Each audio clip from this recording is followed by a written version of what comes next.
Bagaimana kabar saudara hari ini? Kita kasih tepuk tangan yang paling meriah. Hari ini kita masuk pada bagian yang kedua dari seri firman Rise and Build. Bangkit, ayo mulai membangun. Nah, pada bagian yang kedua ini saudaraku, saya akan membagikan satu pesan firman Tuhan yang berjudul Push again until it breaks through. Dorong terus sampai terobosan terjadi. Kenapa? Kalau saudara berbicara rise and build, berbicara membangun.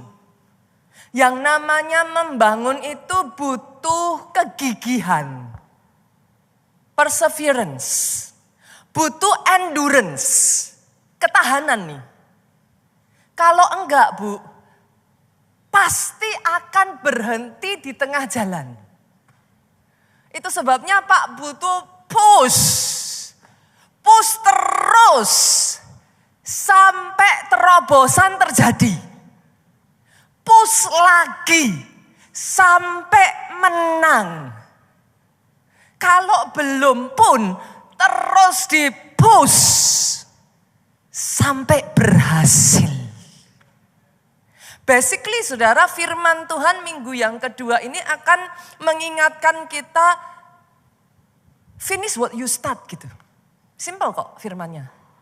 Kalau sudah memulai itu ya diselesaikan gitu. Belajar yang namanya get the job done. Belajar yang namanya jadiin sesuatu. Karena sangat banyak orang biasanya bisa memulai, tapi belum tentu bisa menyelesaikan. Saya bersyukur saudaraku dalam hal ini Tuhan kita itu disebut apa? Alfa dan Omega. Yang awal dan yang akhir. Tuhan yang satu ini kepengen saudara dan saya belajar. Kalau sudah memulai, senggol kiri kanan, selesaikan. Harus menang sampai berhasil. Aminnya boleh yang paling keras. Saya akan tarik saudara, kita akan melandasi firman dengan firman di dalam Lukas pasalnya yang ke-14. Ayatnya yang ke-28 sampai 30 saudara. Ayat ini ngomong gini. Sebab siapakah di antara kamu yang kalau mau mendirikan sebuah menara, tidak duduk dulu membuat anggaran biayanya. Kalau cukup uangnya untuk menyelesaikan pekerjaan itu. Supaya jika ia sudah meletakkan dasarnya dan tidak dapat menyelesaikannya, jangan-jangan semua orang yang melihatnya mengejek dia. Sambil berkata orang itu mulai mendirikan, tetapi ia tidak sanggup menyelesaikan. Basically ayat ini tuh mengajarkan kepada kita once again. Kalau memulai, selesaikan. Tanggung jawab. Itu sebabnya harus diperhitungkan dengan matang.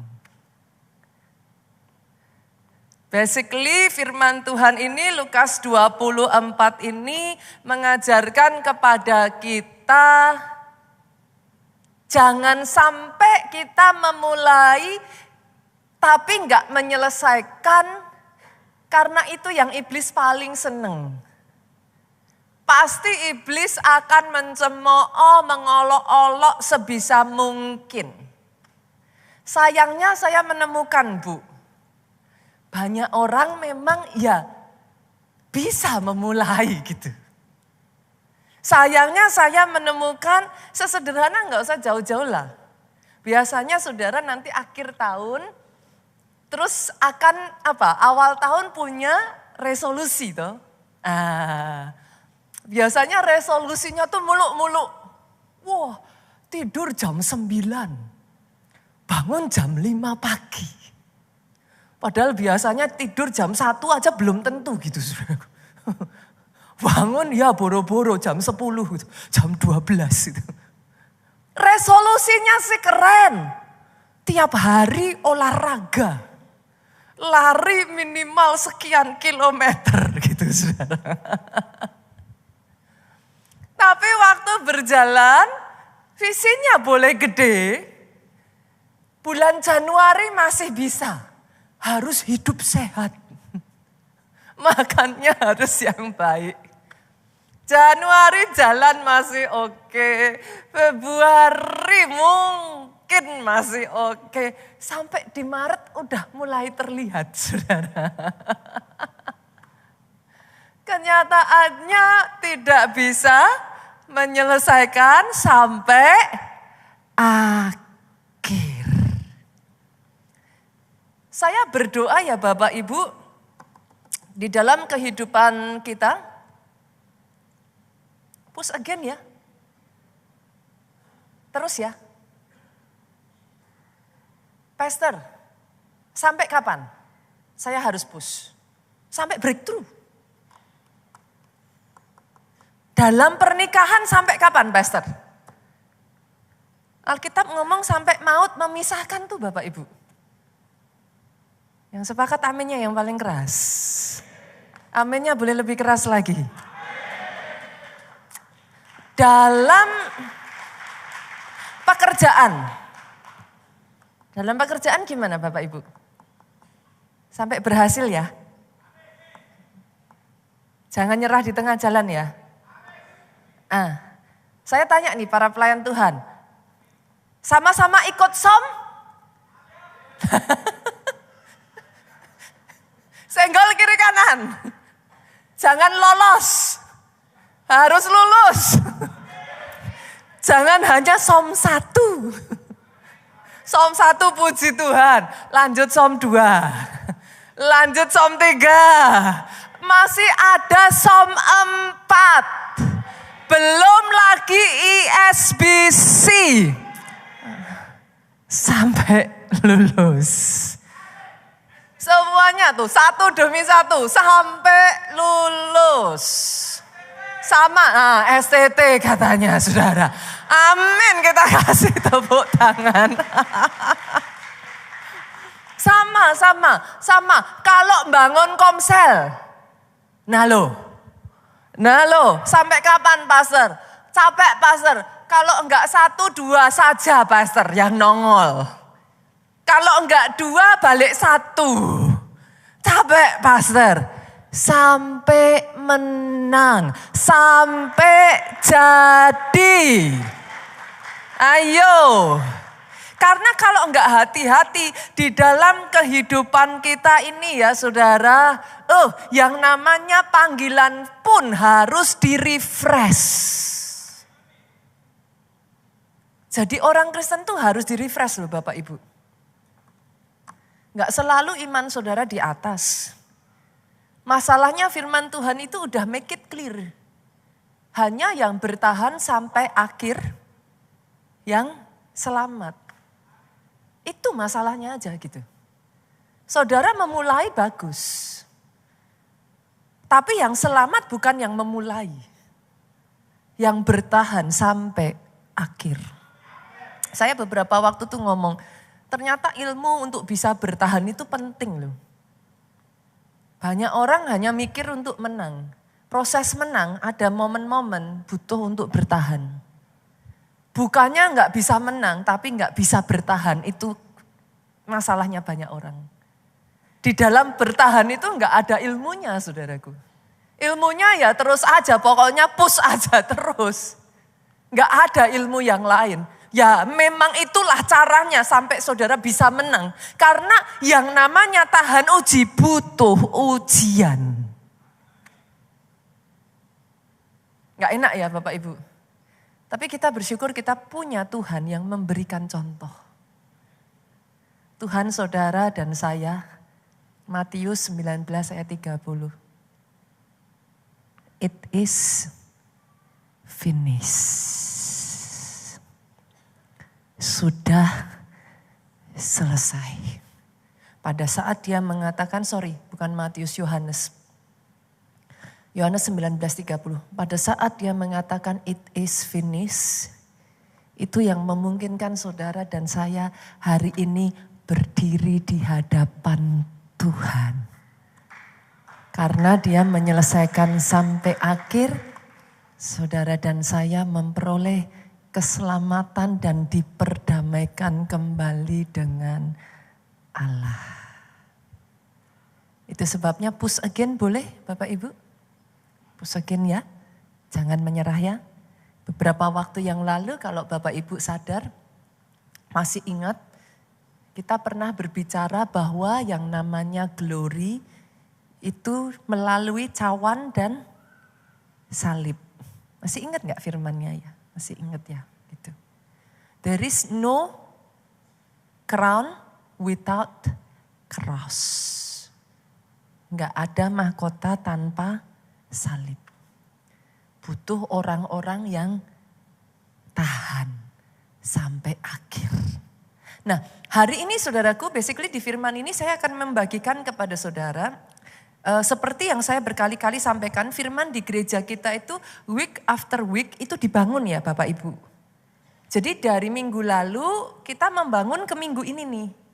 Tapi nggak selesai, nanti masih dibangun lagi minggu depan.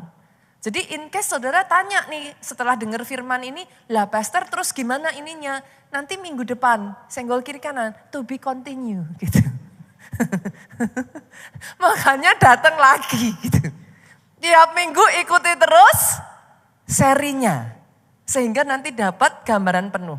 Nah minggu ini saya akan membagikan kepada saudara 4 alasan kenapa sih kok sampai orang itu berhenti di tengah jalan gitu. Unfinished project. Akhirnya saudara kenal itu dengan sebutan project mangkrak gitu. Nggak selesai. Dalam kehidupan banyak orang itu seringnya lari lagi gitu kan. Proses belum selesai lari. Nanti ngadepin proses lagi lari terus. Nggak kelar-kelar Bapak Ibu. Adepin aja. Selesaiin tuh. Butuh SD kelas 1 untuk bisa naik SD kelas 2 kan. Butuh SD kelas 2 untuk bisa naik SD kelas 3 Bu. Butuh nyelesain SD bisa naik SMP. Saya akan bagikan 4 alasan saudaraku yang menyebabkan orang itu sampai kayak nggak bisa finish well gitu. Nggak bisa menyelesaikan dengan baik. Yang pertama saudara, yang namanya losing vision. Losing vision, kehilangan visi gitu. Apakah visi itu punya peranan yang begitu besar? It is gitu. Ada satu kisah yang cukup menarik di sepanjang sejarah. Saya nggak tahu apakah saudara pernah dengar namanya. Ada satu gereja saudaraku yang dibangun dari tahun 1882 yang sampai detik hari ini belum 100% selesai. Namanya adalah La Sagrada Familia. Gereja Keluarga Kudus. La Sagrada Familia. Ini adalah gereja Roma Katolik saudaraku yang ada di Barcelona, Spanyol. Ini gereja terkenal sekali saudara. Saudara kalau lihat cantik sekali. Ini karena fotonya hitam putih ya. Nggak tahu ada foto, ya cantik sekali saudara. Sampai detik hari ini gereja ini belum selesai. Padahal sudah dibangun dari 1882. Pertanyaannya kenapa kok bisa begitu gitu? Nah jadi ceritanya saudaraku, gereja ini diprakarsai seorang bernama Joseph Maria. Orang ini punya kerinduan, dia adalah seorang yang punya kerinduan saudaraku untuk membangun sebuah gereja menghormati keluarga kudus gitu. Nah dia pertama mengambil satu orang arsitek saudaraku yang kemudian lebih dikenal saudaraku diambil alih oleh Antonio Gaudi. Gaudi ini adalah seorang arsitek yang sangat visioner, saudaraku, arsitek yang sangat keren. Maksudnya dalam zaman itu nih terkenal terkenal sekali dia membangun masterpiece gitu. Diambil Antoni Gaudi ini, saudara, dia itu menghabiskan 40 tahun dalam kehidupannya untuk membangun gereja ini, saudara. Sayangnya belum selesai, dia baru bisa menyelesaikan itu kira-kira 20% something lah. Dia meninggal, saudara, tertabrak tram gitu. Tahun 1926, Antoni Gaudi ini meninggal. Setelah itu, 1936 terjadi perang saudara di Spanyol. Nah, di momen perang saudara, gereja ini tuh dirusak gitu, saudara. Nah, bukan hanya itu saja, di momen perang saudara itu banyak blueprint asli pembangunan dari La Sagrada Familia ini hilang gitu. Selama masa peperangan itu. Akhirnya setelah perang itu selesai, ya gereja ini mangkrak aja gitu.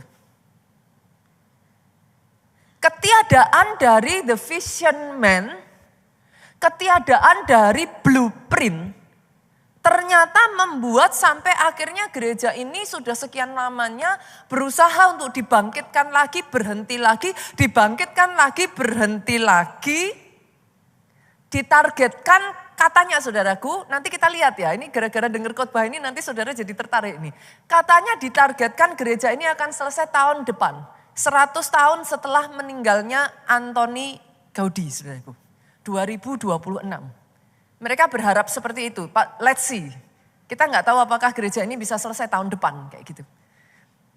Tapi poin saya, saudara, Amsal tuh ngomong gini, where there is no vision, my people perish. Ketika tidak ada visi, akhirnya kacau. Dalam bahasa Indonya kurang bisa dipahami, saudaraku. Tapi di dalam bahasa Inggrisnya very clear, jelas gitu. Kalau enggak hati-hati, saudara, ketika saudara mengerjakan sesuatu tanpa visi, nggak bisa ngelihat tujuannya apa. Saya banyak melihat itu terjadi pada bisnis yang diteruskan ke generation berikutnya. Orang tuanya the vision man, dia punya keinginan yang besar untuk bisnis itu maju, but then waktu berjalan anaknya hanya meneruskan, saudara, tapi tanpa tahu pengorbanan, perjuangan, tanpa tahu visinya. Yang terjadi apa? Stuck. Biasanya nggak jalan tuh, atau menurun tuh. Itu berlaku bahkan bukan hanya buat sekuler ya saudaraku, berlaku bahkan buat gereja Tuhan tuh. Kalau nggak hati-hati diteruskan, Pak, next generation-nya nggak nangkap visinya, itu bisa hilang. Visi itu punya peranan sebesar itu, Bapak Ibu. Saya pernah menceritakan beberapa waktu yang lalu, saudaraku, seorang perenang bernama Florence, saya lupa Florence siapa gitu, saudaraku. Dia perenang pertama yang berenang 34 km, saudara, dari satu pantai namanya island apa gitu ke California Coast. 34 kilometer sudah. Lucunya dia berhenti di kilometer ke-33. Kok bisa, Pastor? Bukan karena capek. Tahukah saudara kenapa dia berhenti? Tiba-tiba di kilometer 33 itu turun kabut begitu tebal. Dia tidak bisa melihat finish line. Dia berhenti di kilometer ke-33. The next time, dia berhasil 34 kilometer. Saudara tahu caranya bagaimana? Dia tidak menggantungkan pada apa yang dilihat mata jasmani. Dia melihat finish line-nya itu di mata batinnya, saudara. Jadi dia berenang terus dengan melihat garis finishnya itu di mata batinnya. Dia berhasil menyelesaikan 34 kilometer. Pastor, saya mesti bagaimana? Gak ada jalan lain tuh Bapak Ibu. Sama seperti saya ketika saya menceritakan Florence ini, saya cuma bisa ngomong kayak gini, renang terus, renang lagi. Senggol kiri kanan, tinggal 1 kilometer. Ayo, jangan menyerah. Look again, don't lose your vision. Bahkan ya Bapak Ibu, maaf ya, di gereja ini pun, again and again, saya tuh melihat loh. Ada orang-orang yang memulai, itu dengan apinya tuh menyala-nyala loh. Itu sehari ya, saya tuh bisa lihat dia, pagi hari loh ada nongol saudara. Siang nongol lagi, sore ada lagi, omnipresent saudara. Dia ada di mana-mana. Dia ada di semua pelayanan. Nanti saya lihat media, dia ada, pendoa, dia ada, asyir, dia ada. Pastor, apakah salah dengan itu? No, I appreciate. Saya tidak mengatakan ini sebagai sesuatu yang salah. In fact, saya menghargai itu semua. Tetapi ini yang perlu saudara perhatikan. Kalau saudara nggak nangkap visinya dari gereja ini, SPR pun ya Bapak Ibu, Komsel, ibadah itu bisa jadi beban rohaniah. Hanya sekedar ritual. Kalau tanpa saudara nangkep visinya, tanpa saudara bisa ngerti, maka yang terjadi saudara terjebak dalam agenda gereja. Nanti ngelakuin semuanya yang ada beban, capek, bosen, tapi terpaksa udah merasa terperangkap. Kenapa? Sebenarnya kalau in case ada di antara saudara, that's what you feel. Para pelayan Tuhan pun ya. Ingat ini. Losing vision. Saudara nggak bisa ngelihat visinya apa gitu. Saudara harus tahu bahwa semua SPR, ibadah, semua kegiatan yang ada di gereja ini komsel. Gereja ini mempersiapkan setiap jemaat dengan satu tujuan.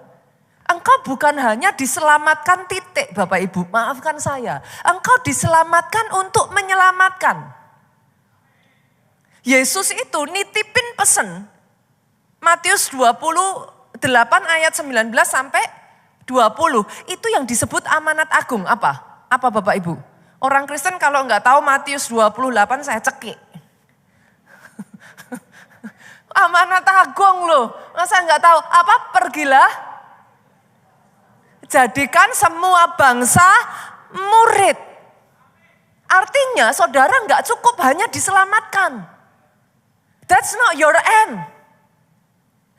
Diselamatkan untuk menyelamatkan. Sebelum Yesus naik ya saudaraku, sebelum Yesus terangkat. Yesus tuh ngasih 2 pesan.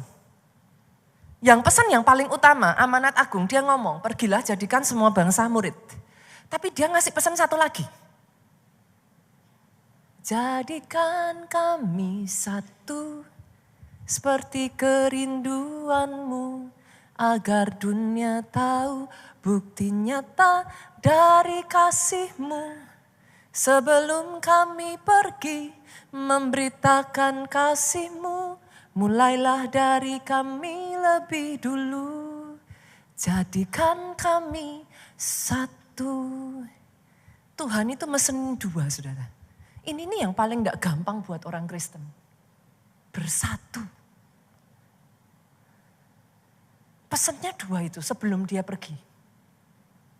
Biarlah engkau satu seperti aku dan Bapakku satu.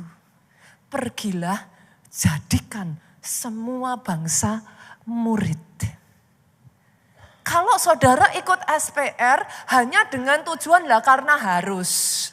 Kalau enggak boleh pelayanan. Kenapa dibaptis? Lah harus. Kalau enggak bisa dinikahkan. Harus tahu visinya. Jangan asal ngelakuin. Kalau asal ngelakuin enggak lasting. Yang sepakat aminnya yang paling keras. Itu sebabnya saudaraku hari-hari ini saya pribadi, saya rasa ini rema yang dari Tuhan. Dihidupkan kembali loh. One more for God yuk. Jemaat Tuhan jangan jadi jemaat yang nyaman. Pastor saya sudah ke gereja, pastor yang penting usaha saya diberkati. No, one more for God. Satu lagi buat Tuhan. Tuhan kasih aku satu lagi. Itu teriakan dari seorang prajurit saudaraku. Dia nggak mau memegang senjatanya, saya ceritakan beberapa waktu yang lalu. Tapi dia menyelamatkan jiwa-jiwa tuh saudara. Tuhan kasih aku satu lagi. Based on that, gereja kita saudaraku akan membuat satu kaos ini saudara. Tapi kaos ini dibikin eksklusif. Kita nanti akan mengadakan flash mob. Boleh nggak saya ajak Bapak Ibu ikut yuk? Nge-flash mob bareng. Tanggal 16 Agustus. Pas momen 17-an, kita akan mengadakan yang namanya Amazing Race. Lumayan loh Bapak Ibu, terakhir yang saya tahu udah lebih dari 300 orang. Nanti akan kumpul barengan. Mari kita lihat bagaimana teman-teman bertanding. Itu pasti seru. Saya tahu itu jadi momen keluarga, kebersamaan yang asik sekali. Jadi senggol kiri kanan. Kalau belum daftar, segera daftar. Masalahnya lah ini masalahnya saudara. Hari ini terakhir. Saudara kalau mau dapat kaosnya tadi, dibalik lagi. Untuk flash mob, nanti kita akan push kaos ini, flash mobnya saudara. Kita akan menuju ulang tahun ke-36 Gereja Keluarga Allah. Besok tanggal 13 dan 14 September. Senggol lagi yuk. Jangan gak ikut flash mobnya. Ayo ikut.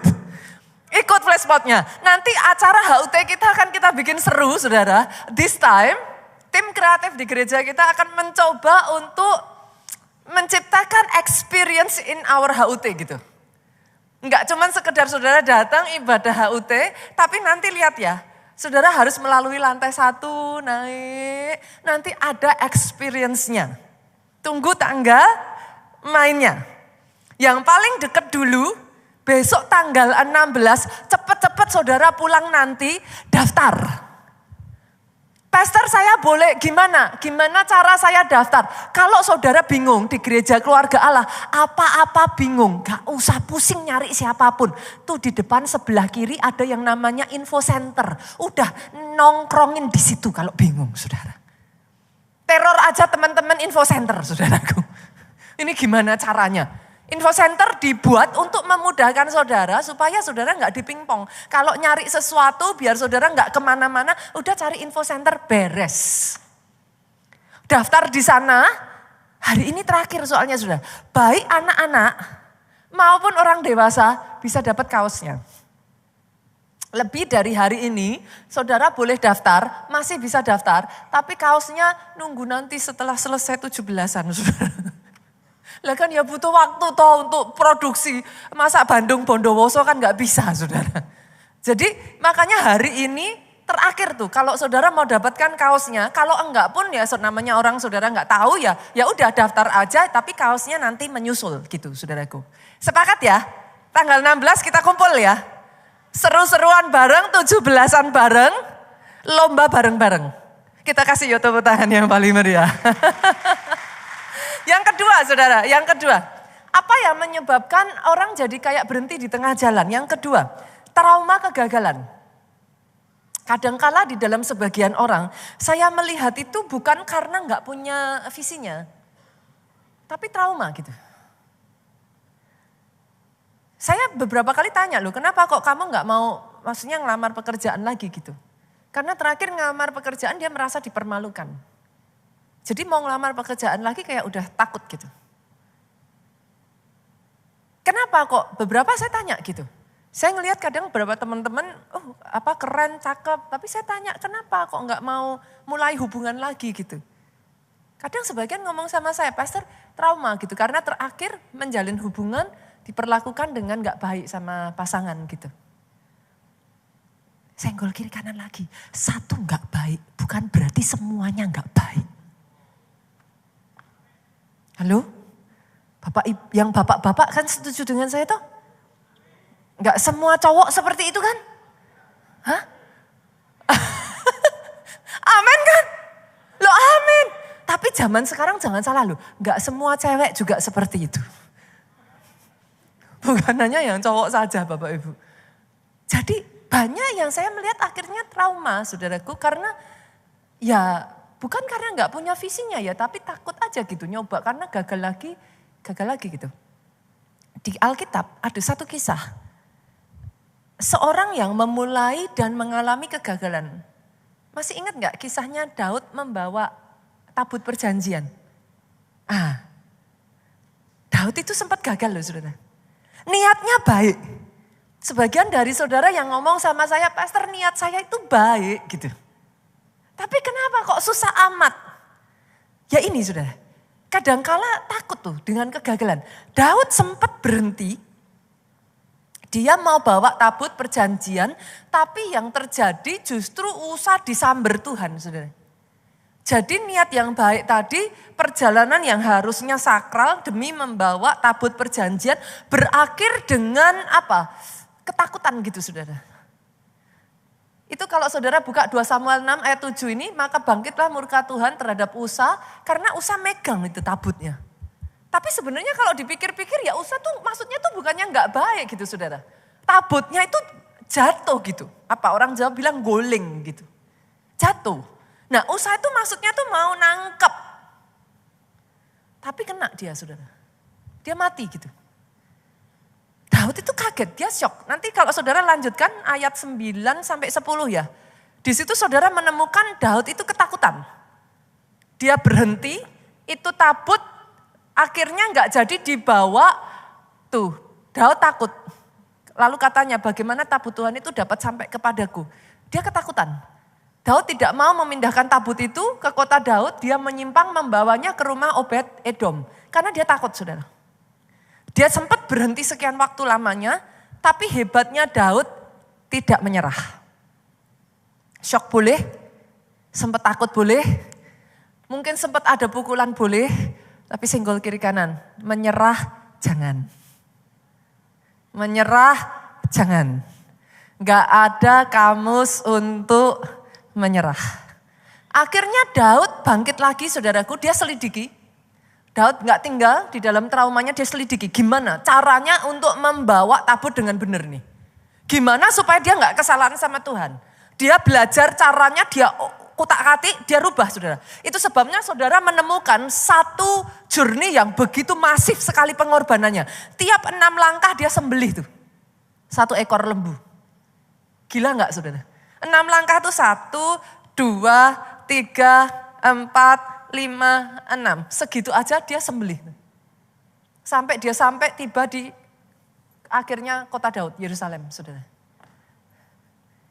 Kadangkala kegagalan diizinkan Tuhan untuk membentuk karakter dan ketahananmu.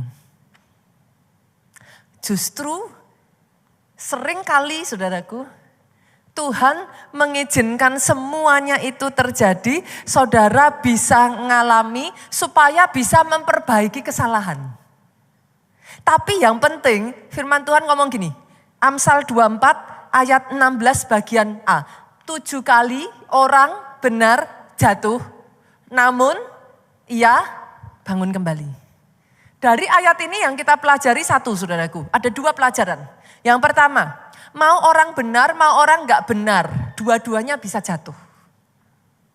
In case ada di antara saudara yang berkata, pastor saya udah ibadah, pastor saya udah pelayanan, gak ada urusannya. Mau orang benar, mau orang gak benar, orang benar juga bisa jatuh. Bahkan ayat ini mengatakan 7 kali orang benar jatuh. Tapi saya berdoa yang kedua pelajaran yang kita dapat dari ayat ini. Saudara jangan fokusnya sumnya pada 7 kali orang benar jatuh. Sumnya bawahnya boleh? Namun ia bangun kembali. Gak apa-apa sempat jatuh. Gak apa-apa sempat gagal. Jangan nyerah aja. Bangun lagi. Bangkit lagi. Push again. Until it break through. Yang ketiga Bapak Ibu. Yang ketiga yuk. Saya lanjutkan lagi. Yang ketiga apa sih penyebab banyak orang menyerah di tengah jalan? Tekanan. Tantangan. Bahkan perlawanan. Minggu lalu kita belajar tentang Nehemia. Sebelum Nehemia itu mulai membangun, saudaraku, sebenarnya bukan bangsa Israel itu enggak membangun. Kalau saudara buka di Esra pasal 4 ayat 12, mereka itu sudah berusaha, saudara. Tetapi penduduk di sekeliling itu menghalangi terus tuh. Bukan mereka nggak memperjuangkan, sudah. Tetapi ada saja tekanan. Sehingga mereka takut membangun. Nanti saudara turun lagi, naik sedikit ayat yang keempat, Esra 4 ayatnya keempat. Penduduk itu melemahkan semangat dan membuat mereka takut gitu. Saudara turun agak ke bawah lagi, Esra 4 ayatnya yang ke-23. Setelah salinan surat dibacakan, nah ini lihat saudaraku. Mereka itu dengan kekerasan memaksa orang-orang menghentikan pekerjaan itu gitu. Jadi again and again, di dalam membangun hal yang baik, kadang ada orang tuh tanya sama saya gini, Pastor, kenapa ya saya ngelakuin hal yang baik kok dipersulit gitu. Kenapa ya Pastor, justru setelah saya bertobat saya jadi baik kok malah sukar gitu. Dulu hidup saya nggak bener kok malah rasanya dipermudah gitu. Tapi mau hidup bener kok jalannya tertutup. Lihat ini saudara, memang di dalam perjuangan, kalau saudara ke arah yang gak benar, iblis ngapain sih mempersulit saudara? Kasih aja jalan tol. Iya kan? Kan ujungnya udah jelas. Ya udah tuh dikasih aja jalan tol. Tapi justru ketika saudara mau mengarah ke arah yang benar, ya of course iblisnya gak suka. Maka ada yang namanya tantangan, ada yang namanya perlawanan, bahkan ada yang namanya tekanan saudara. Orang Kristen menghadapi perlawanan, masalah, tantangan, tekanan, senggol kiri kanan. Jangan lembek. Jangan nangis boleh. Saya bukan nggak ngomong pastor kok jahat amat sih orang mau nangis aja nggak boleh. Nangis boleh. Nangis aja, menyerah jangan. Jangan lembek, jangan bilangnya gini, Tuhan kenapa Tuhan izinkan gitu. Bukan Tuhannya yang mau begitu. Iblisnya nggak suka aja saudara menang. Kalau yang dari Tuhan hanya punya tujuan membuat engkau mengembangkan karakter dan ketahanan. Itu dibutuhkan saudara. Kalau enggak ya saudara akan selamanya jadi orang lembek. Orang yang tough tidak dibentuk di masa happy-happy. Tough itu dibentuk melalui kesukaran. Gitu. Doa saya hari ini saudaraku, firman ini mengingatkan kepada kita kembali ketika ada tantangan, ketika ada perjuangan, itu tangga yang harus engkau lalui untuk naik level. Jadi next time ngadepin itu, ya saya tahu sih, saya juga gak bisa nyuruh saudara, yes gitu, gak bisa saudara. Pastor ini aneh ya, kok disuruh yes gitu. Mana bisa yes. Tapi at least kabar baiknya, whenever you see that happen, saudara langsung tuh tahu, oh aku naik level nih. Oke ya, aku naik level nih. Jangan nyerah gitu. Perbaiki apa yang salah, cari cara lagi, maju. Itu adalah tangga supaya saudara dibawa naik. Pastor kalau sudah seperti itu, apa yang harus saya lakukan? Seperti Nehemia saudara, kita belajar dari kisah Nehemia kemarin. Yuk kita buka ya. Nehemia pasalnya yang ke-14, ayatnya yang ke-16, pasal 4 Ayatnya yang ke-16 sampai ayatnya yang ke-17. Sejak hari itu sebagian daripada anak buahku melakukan pekerjaan, yang sebagian lain memegang tombak, perisai, panah, mengenakan baju sirah, sedang para pemimpin berdiri di belakang segenap kaum Yehuda. Yang membangun di tembok, orang-orang yang memikul dan mengangkut melakukan pekerjaannya dengan satu tangan dan dengan tangan yang lain mereka memegang senjata. Ini strategi loh Bapak Ibu. Saya lupa ya firman Tuhan berapa minggu yang lalu ya. 2 minggu lalu atau bahkan minggu lalu ya. Kayaknya minggu lalu ya. Perisai, tembok. Minggu lalu ya. Itu harus terus dipastikan saudara. Itu sebabnya firman Tuhan ngomong gini, kenakan perisai iman dalam segala keadaan. Mau sedih, mau susah, lagi seneng, lagi sukses, lagi fighting, lagi berjuang, kenakan perisai iman. Karena saudara itu gak pernah tahu kapan musuh menyerang. Pas musuh menyerang, Kalau saudara baru puasa, baru doa, baru berseru sama Tuhan, ya mau dibilang terlambat sih bukan terlambat juga ya. Puji Tuhan lah saudara sedang ada di dalam keadaan seperti itu, ingat Tuhan. Tapi itulah tujuannya sebenarnya kenapa saudara baca firman tiap hari gitu. Itulah tujuannya kenapa saudara puasa. Kenapa saat teduh tiap hari? Pada saat masalah itu datang, perisai imannya itu kuat. Karena yang memerangi itu yang jadi perisai, tameng, itu iman saudara. Kalau enggak saudara isi dengan firman, enggak saudara isi dengan saat teduh, enggak saudara isi dengan puasa, itu tamengnya lemah loh, imannya tuh lemah, drop. Pada saat di strike, habis tuh saudara. Pengennya nyerah, rasanya udah enggak kuat. Kenapa rasanya udah enggak kuat? Sebelum-sebelumnya enggak bersiap-siap. Makanya jangan jadi orang Kristen, jangan pernah remehkan firman. Jangan pernah remehkan doa. Jangan pernah remehkan puasa. Itu bukan hanya dibutuhkan pada saat hari H peperangan. Itu ketahanan itu loh saudara. Sama halnya kita olahraga. Kenapa olahraga? Kenapa enggak usah, ya nanti-nanti aja lah olahraga. Ketika kita olahraga saudara, otot kita ini jadi kuat tuh. Waktu bertambahnya umur. Nah ini saudara, seringkali yang jadi masalah adalah jatuh kan. Ketika saudara olahraga, otot ini dibangun. Waktu jatuh, kekuatannya masih ada tuh. Itu enggak bisa dibangun kayak dadaan saudara. Itu dibangun over the time. Senggol kiri kanan. Saya juga bertobat kok saudaraku. Saya juga belajar nih. Kadang kita nggak gampang kan sehat tubuh, jiwa, dan roh gitu. Tubuh juga memang harus dilatih saudara. Jadi ini sama.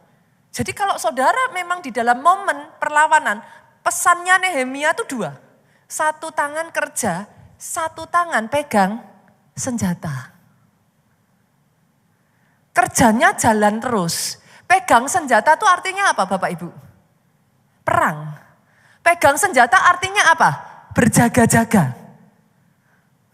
Jangan kewaspadaanmu hilang. Doa saya boleh Bapak Ibu melalui tantangan, melalui tekanan, melalui masalah.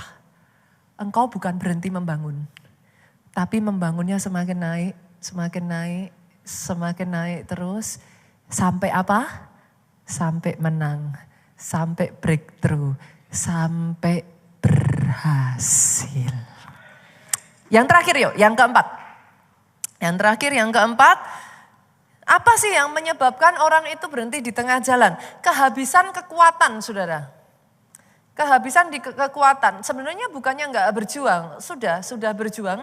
Bukannya enggak mencoba, sudah mencoba mengalahkan trauma, mengalahkan ini itu dan lain sebagainya. Tapi banyak orang tuh akhirnya kalah di tenaga tuh. Kehabisan kekuatan gitu, kalah di kekuatannya, energinya udah habis nih. Ding ding ding ding ding ding, alarmnya udah bunyi gitu. Nah, saya ingin mengajak saudara untuk melihat di dalam dunia maraton saudara. Karena sebenarnya hidup kita itu seperti maraton. Kita itu enggak sprinter, kita enggak lari jarak pendek gitu. Saudara sudah harus mengerti dulu, kekristenan itu enggak lari jarak pendek. In case buat saudara yang berpikir udahlah kekristenan itu cuma lari jarak pendek, salah saudara. Kekristenan itu maraton. Di dalam maraton saudara, orang pelari maraton yang masih amatir biasanya itu startnya tuh cepet-cepet. Bye-bye, dia bangga. Kalau ngalahin yang lain-lain gitu. Wah, dia push, dia forsir habis-habisan tenaganya. Nah, tapi saudara, masalahnya di dunia maraton itu terkenal kilometer ke-30. Saya nggak tahu di sini ada yang suka lari maraton nggak? Saya belum pernah sih sejujurnya saudaraku. Tapi saya mempelajari ini, saya belajar dan saya melihat ada satu fenomena yang menarik sekali di dunia maraton yang namanya kilometer 30. Di kilometer ke-30 tubuh itu kehabisan yang namanya glikogen. Nah, itu menyebabkan kelelahan yang sampai udah pengen nyerah. Pernah nggak ngalami itu sudah? Nah, dalam hidup itu kadang kita tuh ngalami kilometer ke-30. Disebut sebagai hitting the wall. Di titik itu banyak pelari maraton berhenti itu. Kelelahan yang sangat sampai akhirnya udah kayak otak ini memerintahkan berhenti gitu. Banyak pelari maraton stop di kilometer 30 ini. Itu namanya hitting the wall. In case ada di antara saudara yang saat ini hitting the wall. Saudara itu udah ngerasa kayak pastor, I'm very tired. I'm super tired, pastor. Terserahlah gereja mau bilang apapun, terserahlah orang di sekelilingku mau bilang apapun, aku pengecut kayak aku apa kayak aku ini kayak, udahlah saya udah gak peduli pastor, saya mau berhenti aja, saya mau lari aja. Pernah ngalami kayak gitu gak? Ada orang-orang saya ketemu ya, sampai di titik tertentu dia ngomongnya seperti itu. Saya tahu, saya udah dengar firman. Tapi terserahlah whatever people wanna say gitu. Saya pokoknya mau lari aja, saya mau quit aja, saya mau berhenti aja. Orang gak tahu yang saya alami. Itu hitting the wall, saudara. Nah, solusinya apa nih, pastor? Kalau saya ngalami kilometer ke-30 ini. Bersyukur, saudaraku. Bukan kuat, bukan gagah. Tapi oleh rohku, firman Tuhan semesta alam. Sebagai anak Tuhan, jangan hanya pakai kekuatanmu sendiri. Saya tutup dengan ayat ini. Pemain musik, worship leader, singer boleh maju ke depan. Yesaya 40 ayat 31. Tetapi orang yang menanti-nantikan Tuhan mendapat kekuatan baru. Ia seumpama Raja Wali yang naik terbang dengan kekuatan sayapnya. Mereka lari dan tidak menjadi lesu. Mereka berjalan tidak menjadi lelah. Pinjam kekuatannya Tuhan boleh Bapak Ibu. Jangan pakai kekuatanmu sendiri ya. Kalau memang sudah enggak kuat saudara. Nah yang masalah dari banyak orang. Enggak banyak orang Kristen tuh bisa menanti-nantikan Tuhan setiap hari. Apalagi zaman sekarang tuh kita hidup di zaman yang orang tuh serba gak sabaran aja gitu. Disuruh duduk diam doa cuman sejam loh saudara. Ya itu sama perkataan Yesus, tidak sanggupkah engkau berjaga-jaga barang 1 jam saja? Sama sebenarnya. Tapi pada saat engkau berjaga-jaga 1 jam itu, tanpa kau sadari, engkau tuh growing itu strength saudara. Engkau growing strength. Pada saat engkau bosan baca firman, apalagi kalau udah nyampe yang angka, numbers tuh saudara apa, bilangan. Terus kayak apa, baca kayak imamat gitu tuh kan isinya tuh, gitu. Kayak saudara gak bisa dapetin apa-apa dari situ gitu rasanya gitu. Nah di titik itulah you grow strength. Terus aja baca, even though you don't understand gitu. Yang namanya firman itu hidup, ada rohnya. Gak ngerti pun, dia ngasih makan tuh rohnya. Tetap nguatin gitu. Kalau saudara teruskan itu, ketahananmu, nanti saudara akan kaget dengan bagaimana tiba-tiba ya dalam kehidupan saudara itu ngerasa kayak ada kekuatan tambahan. Itu yang saya sebut sekian waktu yang lalu, engine ketiga, mesin ketiga. Jangan cuman pakai mesin tubuh, jangan pakai mesin jiwa, tapi pakai engine rohmu. Engine rohmu mau dipakai harus dihidupin toh Bapak Ibu. Harus dihidupin, harus dikasih makan. Makanannya cuman firman. Iman timbul dari pendengaran oleh firman Kristus. Jadi antara firman dengan iman itu satu paket. Omong kosong orang bisa bilang imannya tumbuh tanpa baca firman. Nonsen itu. Omong kosong, gak bisa. Gak ada caranya. Iman tidak tumbuh dari capcay. Iman tidak tumbuh dengan makan pizza. Iman timbul dari pendengaran. Makanannya firman. Karena firman itu hidup, saudara baca tanpa saudara mengerti pun awalnya ya. Dia tuh tetap ngasih kekuatan. Sampai satu titik tertentu, logos jadi rema. Nah itu bukan hanya memberi kekuatan, itu memberi terobosan. Saya berdoa firman hari ini boleh jadi berkat Bapak Ibu. Dibangun ya, imannya terus ya, push again ya, terus dorong ya, sampai breakthrough terjadi. Bangkit berdiri jemaat Tuhan.